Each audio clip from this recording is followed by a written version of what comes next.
I offer my most humble pranams at the lotus feet of beloved Bhagawan.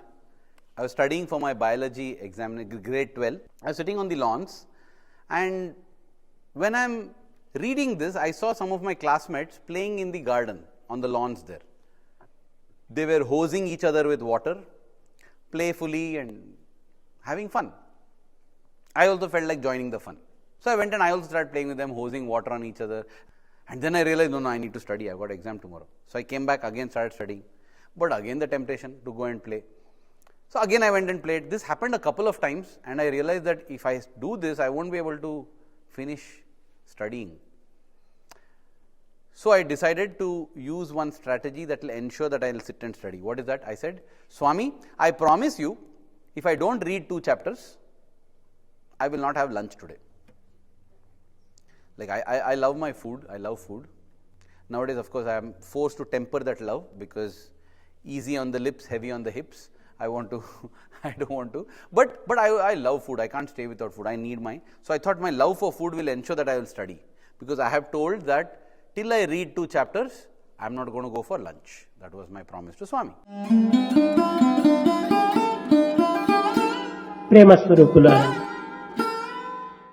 And so I started studying. And then again I got tempted. I thought, it's okay, 5-10 minutes I'll just. So it just, somehow it happened like that. Once or twice I went, played, and before I knew it, I had barely completed 1 chapter. Tung, tung, tung, tung, tung, tung, tung, tung, tung, tung, tung, tung, the bell, they were ringing the bell. Lunch bell it is. Oh God, 1 full chapter is left now. And very strict in timings. Swami's school, Swami's discipline is very, like you go 10 minutes late for lunch, they'll tell you that you have come 4 hours early for dinner. So they'll send you back. Like that it is. I'm hungry. If I don't eat lunch, next available is only tea. Only tea at 3 o'clock. This is now 11:30. And tea, I don't like tea and coffee. Even to this day, I don't drink tea and coffee. So only tea will be there. Proper food will be available only 6:30 in the evening. Oh God, I can't. I need food. So I'll go for lunch. As I'm thinking I'll go for lunch, right? This voice comes in the head. Arvind, you have promised Swami. You read. Then the other voice comes and tells, Arvind, if you don't eat lunch, you will be hungry, you won't be able to study even afterwards. It's okay, go eat lunch and come back. And we know this, right? The classical angel and devil, right? We have seen that it's been depicted in cartoons also. There comes that angel. You only as an angel, with a halo around the head with wings, and telling, Arvind, don't do this. And then you only come like a devil. Hey Arvind, I'm telling you, do this. Correct? Right? The problem in reality, they don't come like that. See, if they come like that, it's very easy. Don't listen to the tailed red fellow. Listen to this white halo guy. Correct? Because that's the angel. Not in real life, they both come looking similar. They both will be dressed in white kurta and pajama, and they'll tell, Arvind, go have food. Arvind, don't eat food. Now, who is the devil? Who is the angel? You don't know.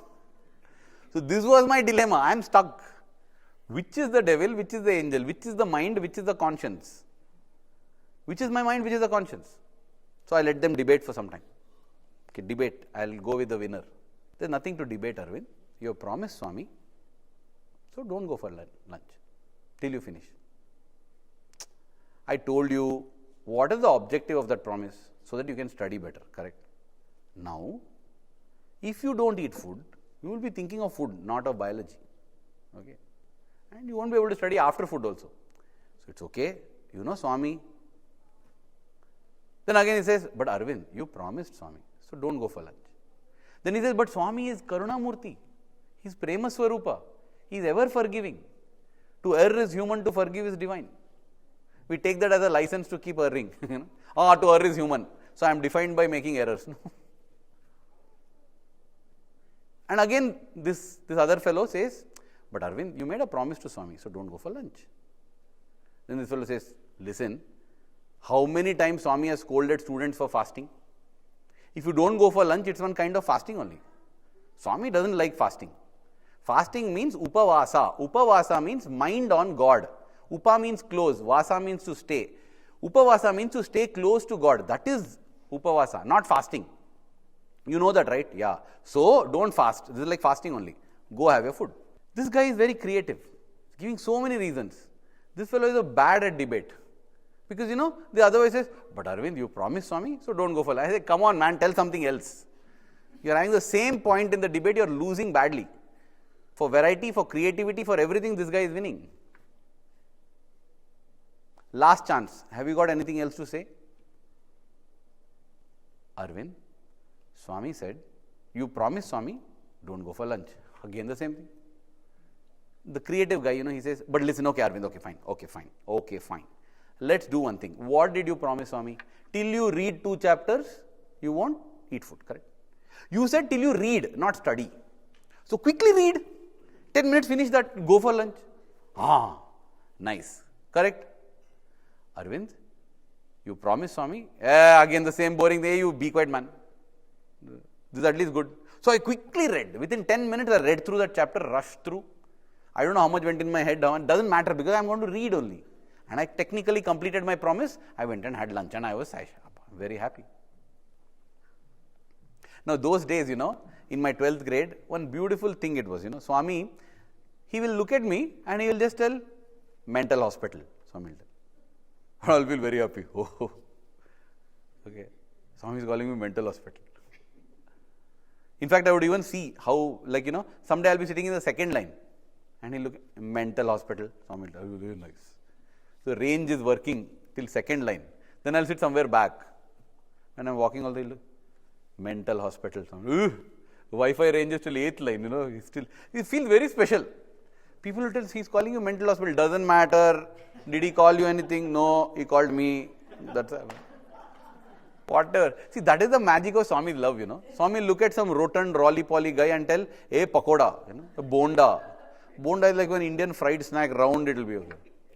Anybody else calls him bonda, no, he'll smash his nose and make it bhaji.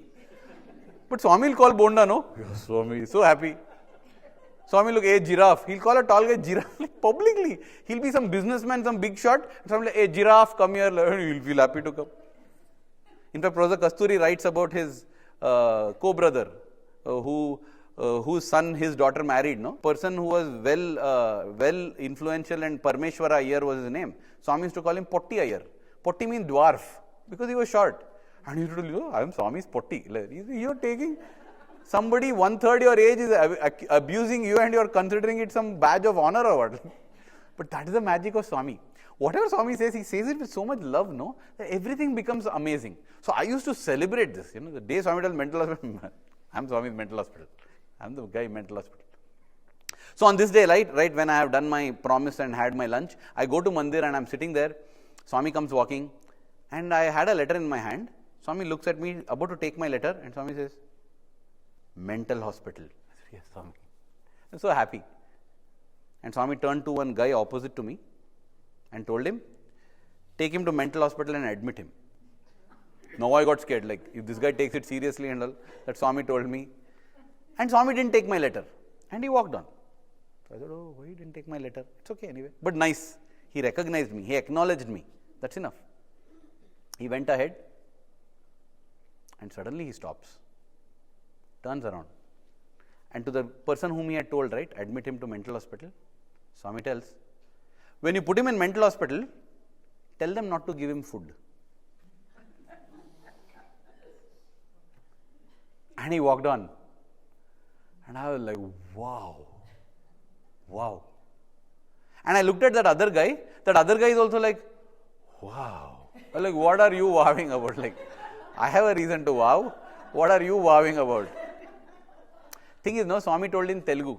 Swami said, Atanki annam kuda ivvukudu. Annam stands for food. Annam Brahma, we say, right? This guy, he has been in the ashram for many years. He just had a thought that, does Swami even know that I am there or something like that? His name is Annam. Part of his name is Annam.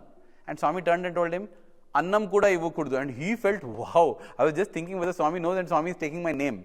So he was also wowed, I was also wowed, and the message was conveyed. But more importantly, I realized this is an important way to understand the difference, which is the voice of the mind, which is the voice of the conscience. The voice of the conscience is very boring. It will keep telling the same thing again and again and again, because there's only the right thing to do, that's it. The mind will give options, it will give variety, it will try to convince. And often the option given by the conscience is a tougher one. Because we always try to comfort the body and the mind. The mind will give an easier option, a more selfish option. These are some hints to understand. But guess what? The more we listen to the conscience, the more courageous we will get, the more strong we become. And the stronger will the voice of conscience become.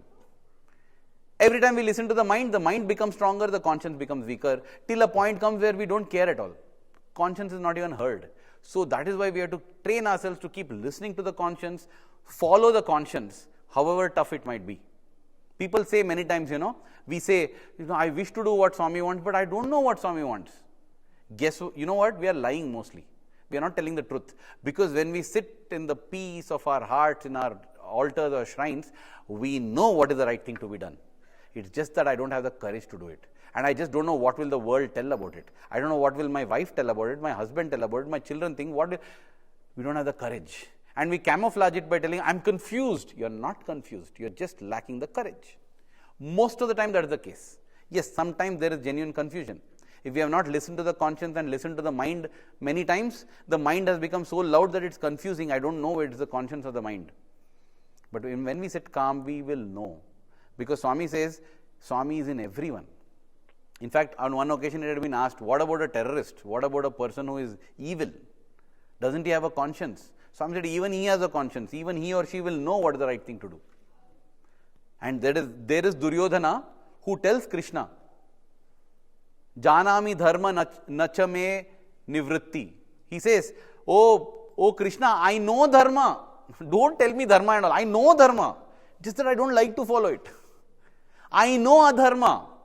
It's just that I enjoy doing it. It's not that I don't know. So don't come and educate me dharma, adharma. I know what's right, I know what's wrong.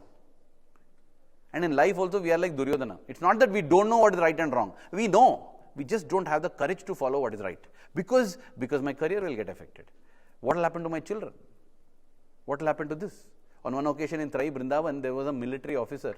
I heard this from my G. Venkatraman, my director. He had shared this. That person asked Swami, in the military, if we see our superiors doing something wrong, what should we do? Swami said, if it's against your conscience, you should go and tell that person that is wrong. He said, but Swami, if he doesn't listen, then you should tell it firmer. Finally, Swami, if he doesn't listen and decide to go ahead with the wrong thing, Swami said, you should oppose it. He said, but Swami, in the military, it's not like that. There's a chain of command. I can't disobey my senior. Why? Swami, if I disobey, I'll be court-martialed. Swami said, okay, it's fine. Swami, then I'll be thrown onto the streets. Swami said, it's fine. Get thrown onto the streets. Think of it. We die for our country, it's considered a great honor. In India, we give Veer Chakra, Paramveer Chakra, all these, Mahavir Chakra, and we give awards. It's a great thing, you're dying for the country. And here is Swami instilling in us that it's greater to die for Dharma. That is what Krishna told Arjuna. For the right thing, give up your life if needed. But then Swami said, it appears as if you have a very low opinion of Dharma.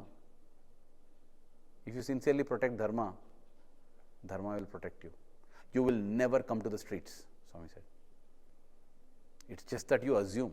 You just assume that, I'll take the easy way out because nothing, otherwise I'll have. How do you think it will happen? Why do you think that he'll come to the street?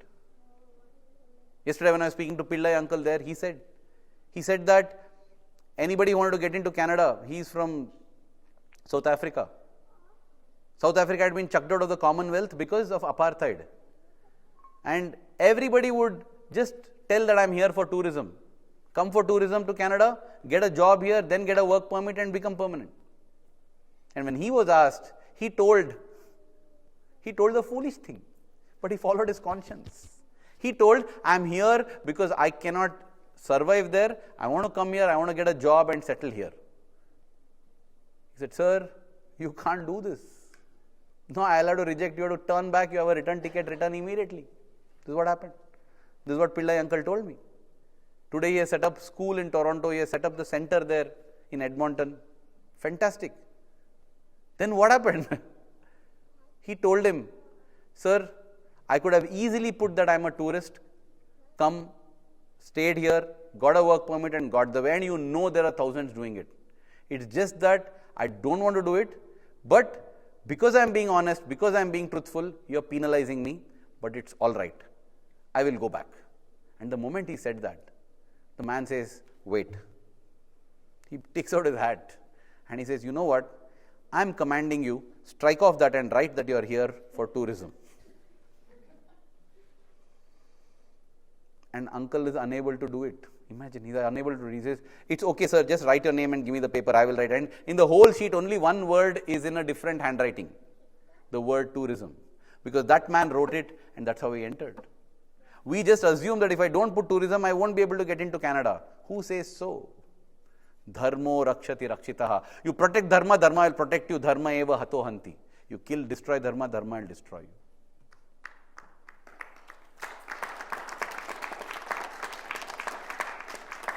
Dear Swami, may we yearn for you day after day. And may the love that we have for you in our hearts keep growing stronger every passing moment. Thank you. Jai Sai Ram.